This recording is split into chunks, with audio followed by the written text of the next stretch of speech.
অফলাইনে অনেকে আসছো, এই উপস্থিতি যেন আমি পাই। কারণ আমি একেবারে সপ্তাহে 2-3টা করে ক্লাস নিব।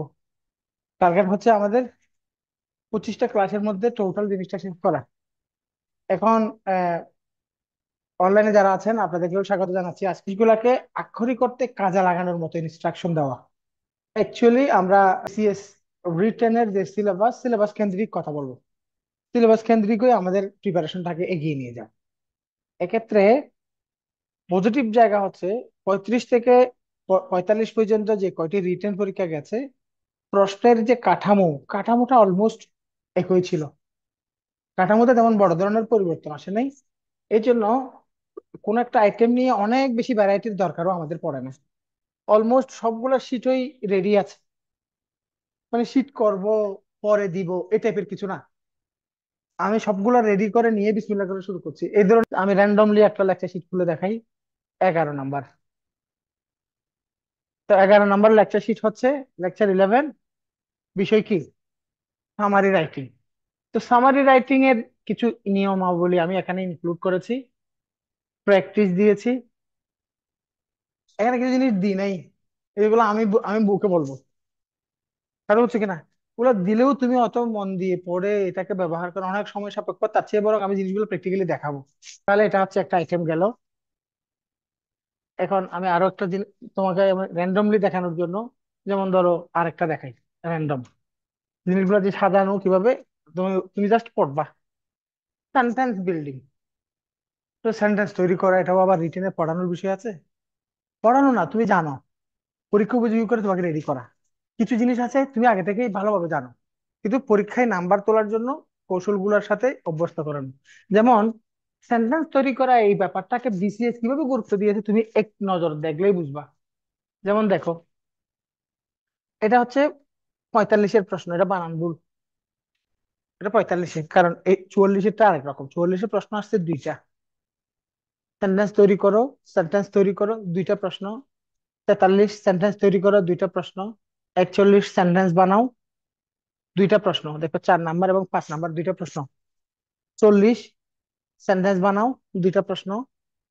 38 সেন্টেন্স বানাও, দুইটা প্রশ্ন, 4 নাম্বার এবং 6 নাম্বার, মাঝখানে 5 নাম্বারটা না। 37 সেন্টেন্স বানাও, একটা প্রশ্ন। 36 তাও একটা প্রশ্ন। আবার এরপরে এই, তার মানে 35 আসে নাই, কারণ 35 আসছিল পাংচুয়েশন। তুমি এখান থেকে কি প্রমাণ পেয়েছো? সেন্টেন্স তৈরি করার জায়গাটাকে বিসিএস পরীক্ষায় যথেষ্ট গুরুত্ব দেওয়া হয়েছে, প্রতিটা পরীক্ষায় আসছে। এবং এখানে কিছু বৈচিত্রতাও আছে।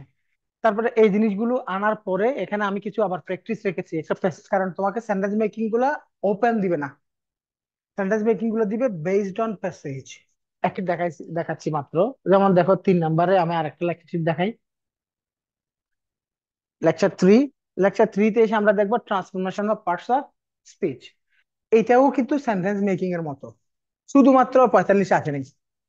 45 বিসিএস ছাড়া বাকি 35 থেকে 44 পর্যন্ত প্রতিটাতেই আসছে। প্রমাণ হচ্ছে এই যে এখানে প্রশ্নগুলো আছে। Interchange of parts of speech, এটাকে ইন্টারচেঞ্জ বলা যায় অথবা ট্রান্সফরমেশনও বলা যায়, একই কথা। যেমন দেখো 45-এর প্রশ্ন নাই, 44-এর প্রশ্ন। তা এই যে এখানে 43, 41 এভাবে সবগুলো প্রশ্ন আছে। এবং এটা নিয়েও আমরা এভাবে এই জিনিসগুলো লিস্ট এমন ভাবে করেছি যে এই জিনিসগুলোতে কনফিউশন থাকে। তার মানে তুমি বাজার থেকে একটা গাইড নিয়ে transformation of parts of speech পড়া এবং এই শীট পড়ার মধ্যে পার্থক্য আছে। এই শীটে যেটা একেবারে ইজিলি সবাই জানে ওটা দিয়ে শীটের লিস্ট বড় করা হয় নাই। মানে খুব সহজে শেষ করার মতো কনফিউজিং জায়গাগুলোকে আনা হয়েছে, তার মানে ওটা সম্পাদনা করা হয়েছে। এ, 4 নাম্বারটা দেখো। এ, যে জিনিসগুলো আগে আসতো না এখন আসে, কিভাবে দেখতে হবে। লেকচার 4। লেকচার 4 হচ্ছে রান অন সেন্টেন্স, অর্থাৎ কনজাংশন। হ্যাঁ, কনজাংশন এন্ড লিঙ্কার্স, আবার এখানে অবলিক দিয়ে লিখে রাখছি কি, রান অন সেন্টেন্স। তো এখানে শিরোনাম দিয়েছে, অর্থাৎ কোঅর্ডিনেট কনজাংশন গুলোর ব্যবহার। কনজাংশন এখানে পরতে পরতে কিভাবে কিভাবে কাজে লাগবে। তারপরে হচ্ছে এই এই জিনিসগুলো আমি এগুলো প্র্যাকটিক্যালি লিখে লিখে দেখাবো। এমনি এখানে দিয়েছি এক্সারসাইজ করা, কম লিখে বেশি আলোচনা করার সুযোগ পাওয়ার জন্য।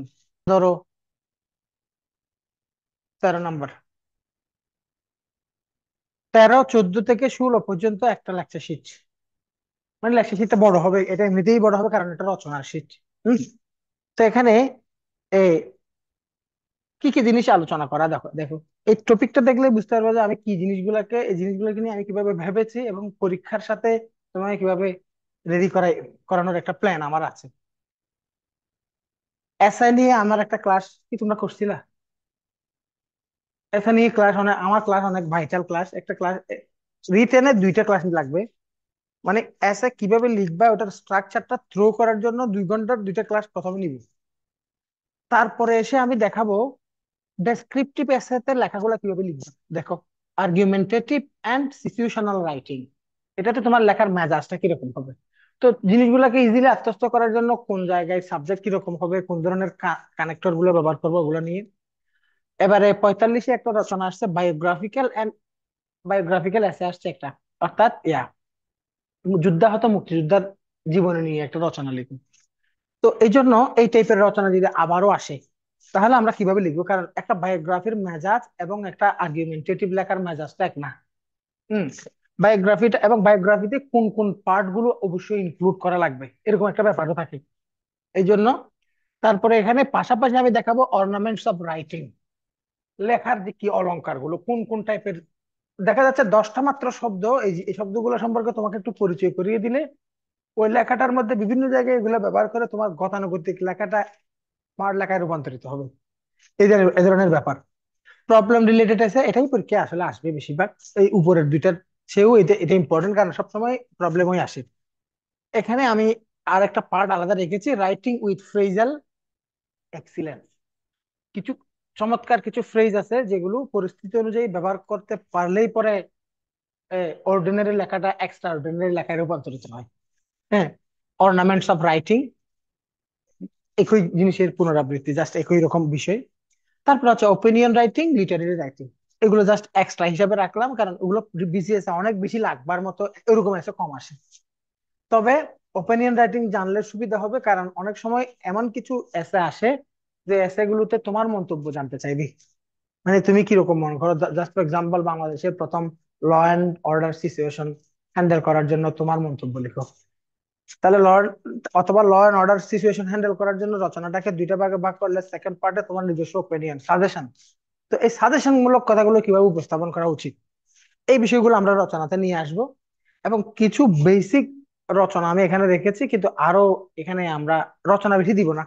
আমি যদি তোমাকে 30-40টা রচনা দিয়ে বলি, তোমাকে সেই মাপের একটা লেকচার শিট দিছি, তাহলে তো এটা হলো না।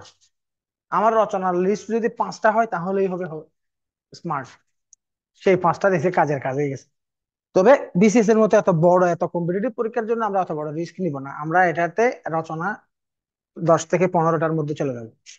বেশি কম দিলে যদি কমন না আসে বা মানে রিস্ক নেওয়া যাবে না 50 নম্বরের রচনা, এটা একটা চ্যালেঞ্জ তো। এখন এটা অনেকেই চ্যালেঞ্জ মনে করে না, কারণ সে লিখতে পারে না। সে এমনিতেই তার বাক্য 2টার পরে 3টা আসে না, সে খুশি কমের কমের মধ্যে দিছে প্রশ্ন। তো 45-এর মতো করেই প্রশ্ন আসবে, কারণ এখানে পিএসসির একটা অভ্যাস মেজাজ বুঝা গেছে, সেটা